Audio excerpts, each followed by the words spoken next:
students. Today we're going to be discussing the week 3 exercise, titration of vitamin C with iodine. I'm joined here today with my colleagues, Instructor Krista and Henry from the stock group. So the goal of today's exercise is to essentially use iodine to titrate a series of solutions containing vitamin C. And we're doing this titration procedure to essentially figure out the amount of vitamin C in a series of unknown liquids.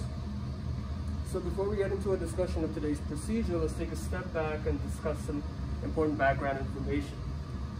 So the basis for the chemical reactions that you'll see in a few moments when we go into the procedure is shown in this reaction on the board. Essentially, we're having iodine reacting with ascorbic acid, the structure here. Ascorbic acid is also known as vitamin C.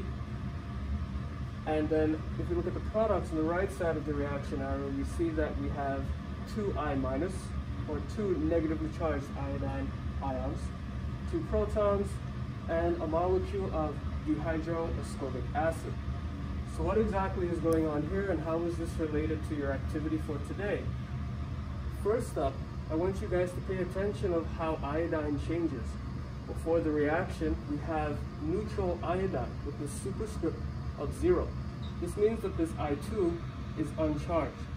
But after the reaction has finished, we go from being I0 to I negative. So what happened here is that iodine gained electrons. Whenever you gain electrons, that process is known as a reduction reaction. Now, of course, the gain of electrons has to be balanced by the loss of electrons from somewhere else. And so where are the electrons coming from to be given to iodine? Let's take a look at ascorbic acid. Again, ascorbic acid is also known as vitamin C. The electrons are actually coming from ascorbic acid. Ascorbic acid loses electrons and gives them to iodine to reduce iodine to I negative. In the process, because of the fact that ascorbic acid has lost electrons, it is now in the oxidized state and it has turned into dihydroascorbic acid. Whenever you lose electrons, that's known as an oxidation reaction. Reduction and oxidation reactions always occur in pairs, such that if one chemical species loses an electron, another chemical species has to gain the electron. And so that's why chemists will combine reduction and oxidation reactions into what are known as redox reactions. In this particular reaction here, since iodine is gaining electrons, it's reduced, and it's known as the oxidizing agent. Because of the fact that it's taking away electrons from some other molecule, it's helping that other molecule to become oxidized. The flip side of this is vitamin C is losing electrons, so it's being oxidized. And because it's giving away its electrons, it's also known as a reducing agent. Because by virtue of vitamin C giving up its electrons, it's helping to reduce iodine. Now, how does this oil work together for you for your titration reaction? In a strict sense, a titration reaction is essentially a technique used whereby you determine some features of, let's say, solution A by reacting it with solution B. Now, solution B has already been established to react in a certain way with solution A. For us today, solution A is going to be iodine, solution B is going to be ascorbic acid. These two partners were chosen specifically because of this chemical reaction, because we know how iodine reacts with ascorbic acid. I know some of you might be thinking, comparing today's work with last week's experiment of titration of amino acids, it's a little different, but the concept remains the same. Now, if you go across to the middle board here, this is a diagram of the experimental setup, and you'll get to see an actual experimental setup when I turn things over to Instructor Krista. But you're essentially going to have to put a certain volume of iodine, known as your titrant, into a special long column with a tapered end, known as a burette. You're going to be able to control the flow of iodine down the burette with a little stopcock. We're going to drip the iodine into a beaker containing one of our solutions containing vitamin C, and the solution containing vitamin C needs to be mixed with 1% starch. The reason we're mixing with 1% starch is that a priori, or at initial value or at face value, we don't really know how much iodine will react with vitamin C to reach what is known as the end point, or the finished point of our titration reaction. However, if we add starch, for every drop of iodine in excess of our chemical reaction, the leftover iodine will react with the starch to produce a blue-black solution. As soon as our color goes from being colorless to blue-black, we've reached the end point and we can stop our titration reaction. We're going to make some modifications to the datasheet that's present in the lab manual. So this experiment is divided into two parts. The first part is standardizing the iodine solution, and we're going to be completing 3 separate trials. The reason for completing 3 separate trials is that we want to get as much data as we can so that we can take an average from that data. So essentially we're trying to get our data values very close together, very tight, so that we can use some of this information from part 1 to help us determine vitamin C content in a series of fruit juices, which is essentially part 2 of the experiment. So now moving on to part 2, we've modified the data tables to include only 2 trials instead of 3. This is just so that we're able to show you trials for each of the 3 juices. So the first is orange juice over here. The second is apple juice over here, and then the third is lemon juice down here. And we're going to move into the materials that we need for the experiment. We need a beaker of iodine solution. This is what we're going to be filling our burettes with. We need an Erlenmeyer flask that contains vitamin C. This is a solution that we'll be making shortly. The Erlenmeyer flask is currently filled with 20 milliliters of water. We'll be adding the vitamin C powder to it shortly. We don't want to add it now because vitamin C oxidizes fairly quickly. Next, we need our indicator, which is 1% starch, which is right here. We're going to be using a dropper because we need to add 1 milliliter increments of starch to each of our samples, and as we mentioned last week, 1 milliliter is about equal to 20 drops. Next, moving on to part 2 of the experiment, are our 3 juices over here. These are 3 Erlenmeyer flasks that each contain 10 milliliters of a particular juice. So here's orange juice, here's apple juice, and here's lemon juice. Now we're going to be moving on to how to read and also use a burette. So essentially, a burette is just a stretched out graduated cylinder. There's a stopcock at the bottom. When the stopcock is in the vertical position, that means that it's open. When it's in the horizontal position, that means that flow is stopped through the burette and it's closed. So it's always important to keep that in mind, and when you start the experiment, it's important to have the stopcock in the closed or horizontal position so that nothing flows through before you're ready for the experiment. So burettes can hold 50 milliliters of a liquid. It's kind of counterintuitive or backwards, like how you would expect this to be read, but 0 is at the top and 50 is down here at the bottom. So when we fill the burette up entirely, that means we have 50 milliliters of liquid within the burette. So the numbers are essentially backwards, and liquid levels will be going down from 0 down this way. So this will impact how we gauge the amount of iodine that's used to oxidize the vitamin C, and we'll explain that when we actually do the experiment.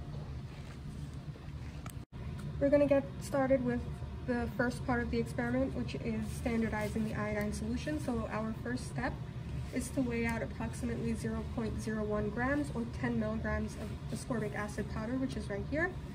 And we have a scale and a weighing boat on the scale over there. It's important to zero the scale prior to adding any contents. So this is a very small amount.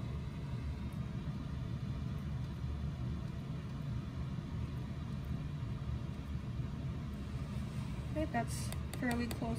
Right, there we go. It's at 0.01 grams.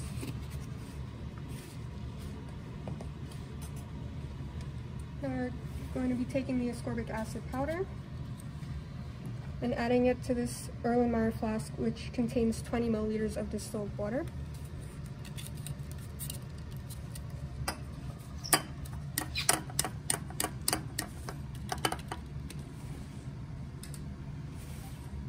And we want to make sure that we swirl it to try to dissolve as much of the vitamin C as we can to make it go into solution.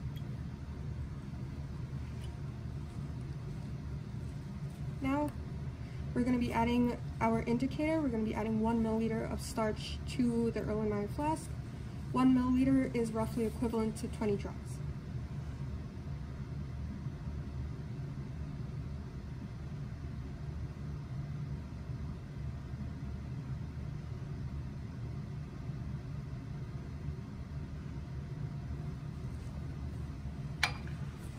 We're going to swirl this just to combine everything.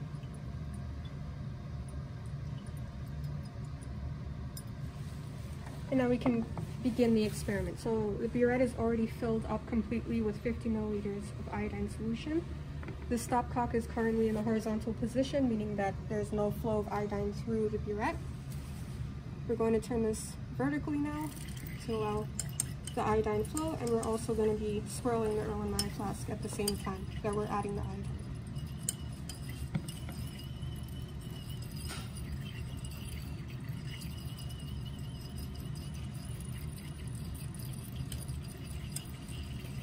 And if you look closely, you can see that you're starting to see a tiny bit of blue. It will obviously disappear the more that we shake it, but we're getting to the point now where we're oxidizing the vitamin C that's present in the solution we made.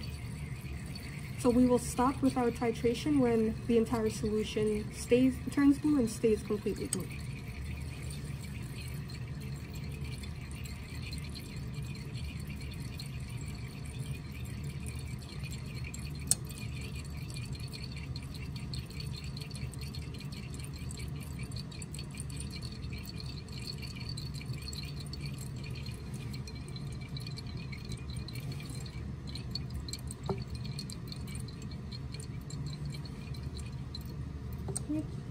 We used up an entire burette of iodine, so we're going to fill it up to 0 again so that we have a total of 50 milliliters in the burette.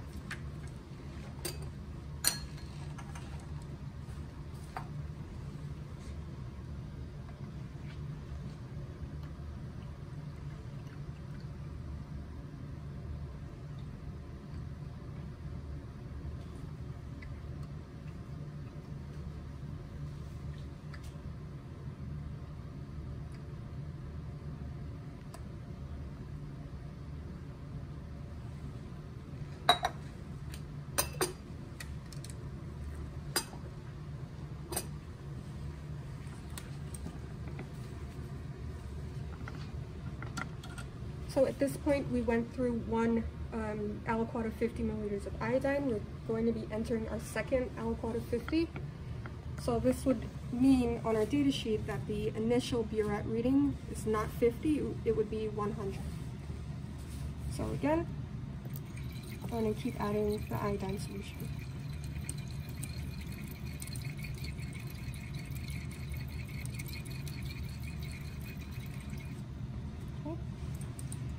And you can see here that we successfully reached the end point of the titration. All of the vitamin C has been oxidized by the iodine solution. And again, to reiterate, the reason why the solution is turned blue is because starch is the indicator. It will react with excess iodine solution, any amount of iodine that's above the amount that's needed to oxidize vitamin C, and it will cause the solution to turn blue. So we've completed 3 trials for part 1 of the experiment, and we're going to run through the data for each trial individually. So for trial 1, we weighed out roughly 11 milligrams, or according to the scale setting, 0.011 grams of ascorbic acid. Our initial burette reading was 100 milliliters, and that is because we had to fill up the burette twice, so 50 milliliters times 2 is 100 milliliters. Our final burette reading was 41.7. That's the level, the amount rather, of iodine that's still left within the burette after we reach the end point of the titration. The difference between these two numbers will give us the total amount of iodine solution that was used. So for trial 1, that's 58.3 milliliters. And now we're going to try to figure out the milligrams of ascorbic acid or vitamin C per milliliter of iodine used. The point of this calculation is to just figure out the amount or milligrams of ascorbic acid that was titrated or oxidized by only 1 milliliter of iodine solution. So for trial 1, we're going to do 11 milligrams divided by 58.3 milliliters, and we get 0.19 milligrams per milliliter. Moving on to trial 2, it's a similar kind of idea. we weighed out approximately 12 milligrams of ascorbic acid. Our initial burette reading was 100 milliliters. Our final burette reading was 38.2 milliliters. So that means that the amount of iodine solution we used to reach our endpoint was 61.8 milliliters. Now we're going to take 12 milligrams per milliliter, 12 milligrams and divide it by 61.8 milliliters, and that gives us roughly 0.19 milligrams per milliliter for trial 2. Moving on to trial 3, we weighed out roughly 11 milligrams of ascorbic acid. Our initial burette reading was 100 milliliters. Our final burette reading was 43.9 milliliters, so that means that we used roughly 56.1 milliliters of iodine solution to get to our endpoint. The last step here is to take 11 milligrams of ascorbic acid and divide it by 56.1 milliliters, and that gives us 20.20 milligrams per milliliter. Now we need to find the average of these three values here. So we're going to add 0.19 plus 0.19 plus 0.20, get that sum and divide it by 3, and we're left with an average milligrams of ascorbic acid per milliliter of iodine being 0.19 milligrams per milliliter.